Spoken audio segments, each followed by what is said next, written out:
क्या समस्या है आपकी जो आप आगरा से चलकर लखनऊ सीएम कार्यालय पर आई हैं अपनी समस्या को लेकर के? मैं आगरा की निवासी हूँ।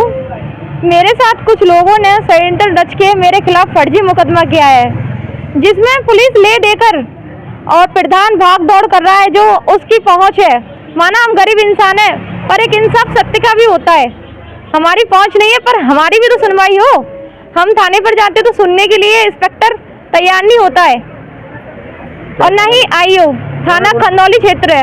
बिना एविडेंस के मेरे खिलाफ मुकदमा किया गया, क्योंकि उसके बेटे से मेरे संबंध थे और मेरे पास सारे प्रूफ हैं। क्या नाम है प्रधान का और प्रधान के बेटे का? राहुल गिरी। प्रधान का क्या नाम है? राजीव गिरी। राजीव गिरी ने मेरी डीडी होटल में शादी पक्की की थी, हम आपकी शादी कर देंगे, और मुझे झांसे में रखा और मेरे खिलाफ शादी ना करने के चक्कर में मेरे खिलाफ फर्जी मुकदमा करा दिया और अन्य लोगों के भी नाम बढ़वा दिए। कौन सा धारा पे लिखा है? 389। अच्छा, और तो थाना बताया आपने? खंदौली। खंदौली आगरा में है। आगरा में है। और दीवानी गेट नंबर 1 से मेरी गिरफ्तारी की पर्सनल गाड़ी में, वो प्रधान की कार थी और मेरे साथ हाथापाई भी की गई।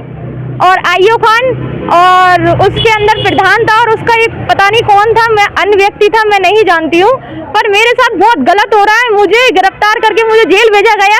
मैं आरोपी नहीं हूँ जो मुझे मुलजिम बनाया गया। कम से कम जांच तो करती पुलिस, हमारे भी तो बयान रखे, क्यों नहीं रख रही है बयान?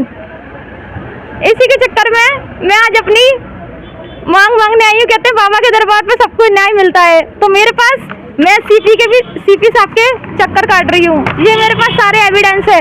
और जिस दिन मुझे बुलाया गया था खंदौली थाना क्षेत्र में, मुझसे बोला कि अपने नोटिस आ गए, अपने नोटिस ले जाइए। मुझसे पटाखे मांगे कि सीपी साहब को मिठाइयाँ जानी है, पटाखे जाने हैं। और तो मैंने सतेंद्र गिरी के थ्रू पटाखे भेजे, तो आईओ खान अपने कमरे तक ले गए और पटाखे कमरे में रखवा दिए और कहा मिठाई कहाँ है, तो मिठाई के 10,000 रुपये लिए और ये बोला कि सारा मुकदमा खत्म करने का हम आपसे 1 लाख रुपए लेंगे। हम 1 लाख रुपए कहाँ से लाएं? और जिस टाइम मेरी गिरफ्तारी हुई तो मैंने अखबार में पैसों की गड्डी देखी और मुझे नहीं पता अन्य कितने पैसे थे, वो क्या थी। यानी मुझे गिरफ्तार करने के पैसे दिए गए। क्यों दिए गए? इंसाफ सबके लिए है, बयान हमारे भी रखने चाहिए। अगर मेरे को न्याय मिला नहीं मिला तो मैं आत्महत्या कर लूँगी। मैं बहुत बड़ी गरीब फैमिली से हूँ और मेरे आगे पीछे कोई नहीं है। मेरे पिताजी भी एक्सपायर हैं। कहाँ रहने वाली हो? मैं नोनिहाई की निवासी हू। अच्छा, इस समय कहाँ रहती हो? इस समय मैं दयालबाग रहती हूँ किराए पर, आगरा में।